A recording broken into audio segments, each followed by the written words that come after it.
Welcome back to The Heat. Joining us now from Johannesburg is Ayabonga Kawe. He's an Economic Justice Program Manager with Oxfam South Africa and the co-founder of Rethink Africa. Also from Johannesburg is Seppo Kadima. He's the CEO and President of Lonto Coal Limited and a member of the African National Congress. And here with us in the studio is Kenneth Mwenda.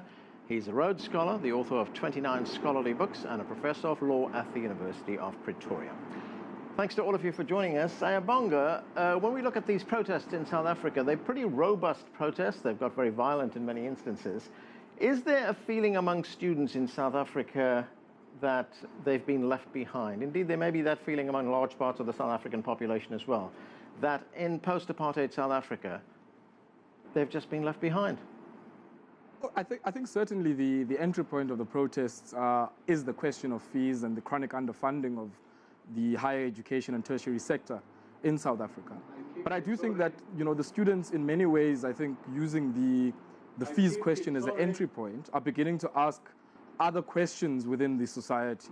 Chief among those questions is how some of the unresolved grievances that students are beginning to ask, what is the kind of aspirational template do we want for our tertiary institutions? Not only for our tertiary institutions, but also what is the aspirational template of the kind of society we want to build? And certainly, I think within that, there is this sense that many of the students who come from working class and poor communities have been left behind by some of the sort of strides that have occurred in the economy. And many still feel that even though they are in tertiary education, that there's a real perception that many of them have been closed out of the mainstream economy. So it's not just about fees, but I think it's also about how do we address some of the genuine socioeconomic grievances across the society. Right, Seppo, I think it's fair to say that higher education in South Africa is in a state of turmoil right now. We just heard from Professor Adim Habib from the University of the Witwatersrand. What is your assessment of what is going on South African campuses right now? Yeah, look, South Africa is at a strategic inflection point, and the fees must fall movement, if it were organized, certainly I think that would have brought us to that strategic inflection point. And the question that I find that it is missing largely from this fees must fall movement is that of what actually constitutes higher education or tertiary education. We've seen by and large that the protests, which unfortunately some of them have been violent, have been led largely by university students. But the further questions that I certainly believe are missing from the debate is what actually constitutes tertiary education or higher education, and if so, once we determine what is tertiary education, to say is the current form of delivering tertiary education being through a classroom, is it still the most relevant and the most appropriate? Or are there technological advancements that can assist us to have our nation overall actually being able to have equitable access to education? So by and large, I think that it is lamentable that the debate and the discussion and the protests have only been limited to only the singular issue of fees without taking into account and considering the much more bigger issues that we face as a nation of ensuring that we have an educated society and an educated citizenry that can indeed help and assist in the economic and sociological transformation and development of this nation. Right, Kenneth, what we're hearing here is that this fee increase protests, it goes a lot beyond that, doesn't it? It's a bigger question, Anand. If you look at the whole sort of crisis started about 2015, there is also the feeling of sort of decolonize the higher education system coming through that, to a large extent, higher education has been a privilege of a certain demographic society in South Africa. And so the marginalized are feeling like, look, we need to redress this anomaly. What does that mean, decolonize education? Good question. For the most part, if you look at statistics, for example, the larger population of academics are mainly whites in universities in South Africa. And so this is more than 2 decades after apartheid. And so there's a feeling, even from amongst the students and some academics, minorities, that, look, we need to have more diversity and inclusion in higher education. So that's one dimension. Then you have the issue of inequality of incomes. Now, ideally, the world over, public universities, we're talking of public universities and not private universities, have mainly three sources of revenue. One, government subsidies, and then tuition fees, and the third usually is private sources, endowments from alumni and so forth. But we don't have a critical mass of alumni on the African continent who can make big endowments like you have maybe here in the States at places like Harvard. So the universities really are left to look to the two primary sources of funding, which is government subsidies and tuition fees. And I think the government of South Africa has tried to try and sort of improve the situation. The statistics are now showing that to meet the shortfall, if they have to deliver quality education, we're talking about 71 billion rands as a shortfall to try and address some of these anomalies. But that's not the end in itself. I think higher education sector all over the continent now, we need to rethink how we deliver higher education. It's no longer the era of state-owned enterprises where these are public entities. Right. They just rely on government services. There are other revenue-generating ventures which public institutions can get into. For example, they can run businesses, commercial enterprises. They can own commercial real estate from which they can get rentals and so forth. Universities in developed countries do that. So we've identified the problem, but we need to look at the solutions. But when we see what is going on right here, well, look, nothing is free. I mean, you can talk about free education. That's Someone true. is going to have to pay for it. Right. South Africa's own national development plan calls for 1.6 million graduates by the year 2030. Right. It's falling behind, isn't it? Yes, I mean, if you look at Germany, for example, Germany, Norway, they're pushing for free education. And so I think South African students are trying to sort of model that approach. But Germany is certainly an advanced economy. Right. And I don't think South Africa can afford to do that. And in any event, if you look at sub-Saharan Africa, it's not unusual the type of fees that are being charged in South Africa. You're talking about annual fees, academic fees ranging from $1,000 US to about $2,000 US. That's really nothing. It's a drop in the ocean. It's low. Yeah.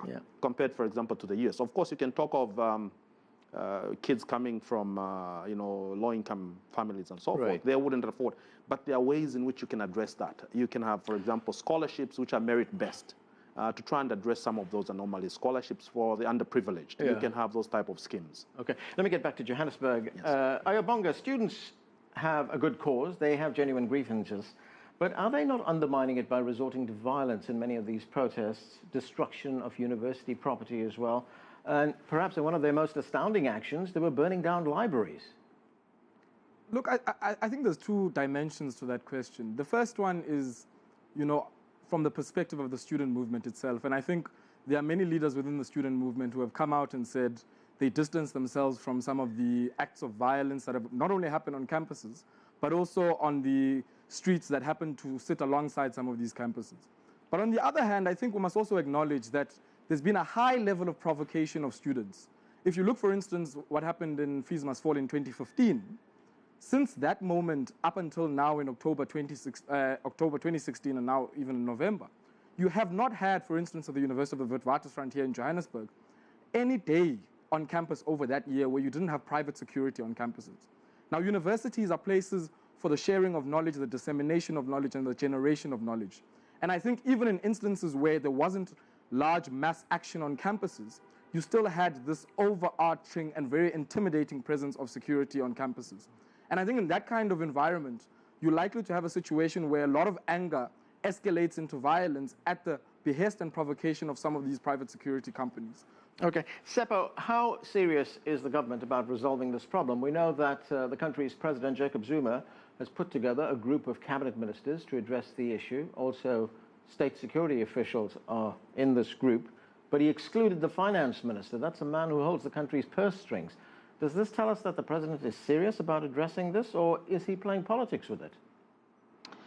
Look, my own assessment is, from what I have seen, is that clearly the government and even those that are involved, the students themselves, the members of the academic staff at these various universities, nobody really has the answer, because if they did, by now we should have seen some sort of a academic literature or research report that would have come up to really give us what are the tangible, appropriate measures that can be put in place. What the government has done to some extent, that is of appointing a commission of inquiry that is just recently released an interim report into its work. I had hoped that that by and large would have convinced the students who are protesting that indeed something is being done. But will that which is being done be to their satisfaction? The answer is no. If one takes into account our very dire economic climate we find ourselves in, where in fact we are now on the verge of slipping into negative growth, right, with an economic policy which is clearly neoliberal, it is certainly means that the government has got very limited financial resources largely to be able to deliver education free to all. And I do not believe that the call that there should be a blanket free education access, regardless of the income levels or the social standing, is itself a correct call, as much as it might be desired, but not necessarily in the current climate that we find ourselves as a country. So certainly I think that all the parties that are involved in this certainly are to take an element of blame, and the students, I had hoped that by now they should have really taken into account these very serious things, because we say that these are the leaders of tomorrow. These students that are in these academic institutions are the very people that we are looking towards them taking the mantle of leadership, and certainly now, in my opinion, they are failing that test. In fact, their conduct is counterproductive to their cause. Okay, yeah, that interim report that you talked about, that was given to the President on Friday. We talked about it earlier, and it didn't actually tell us much. Kenneth, has the government of South Africa got its spending priorities right? I mean, as Seppo pointed out, there's a finite amount of money. Right. I mean, again, if you look at issues facing the Treasury, it's a question of different priorities that the Minister of Finance sets, of course, in consultation with the Reserve Bank, the governor of the Reserve Bank, who handles monetary policy.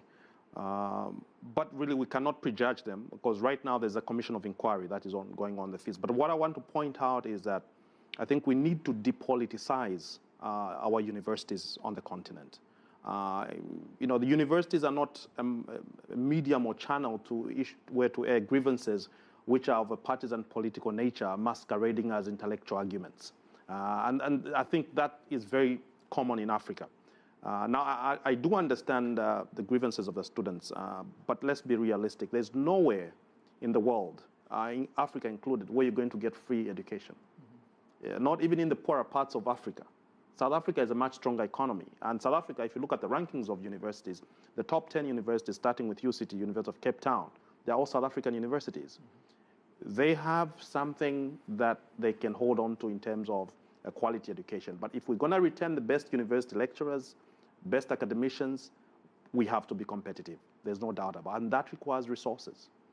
Yes, the government needs to probably give much more consideration to higher education, but I wouldn't preempt them or prejudge them as having gotten their priorities wrong. So you say the government has to do that, but is there that same recognition of South African universities and their value among students? Right.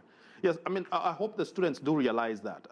The damage has been estimated about close to 44 million rands, I think, in damage to property, as at the latest reports that I saw. And I hope that this violence can come to an end. I mean, we've seen African universities at independence. They all started with all these lofty perks of free education. Eventually, most African universities had to charge. There are a lot of international students in South Africa today, and they're not complaining because they know where they're coming from. That is equally the same thing. So South African students also, I think, need to get a bit of exposure about the international best practices, what happens elsewhere. When you look around the world, you learn something, rather than being very parochial and inside-looking, thinking that, you know, you can just get free things. Right, and that's where we have to leave it. Thanks to all of you for joining us.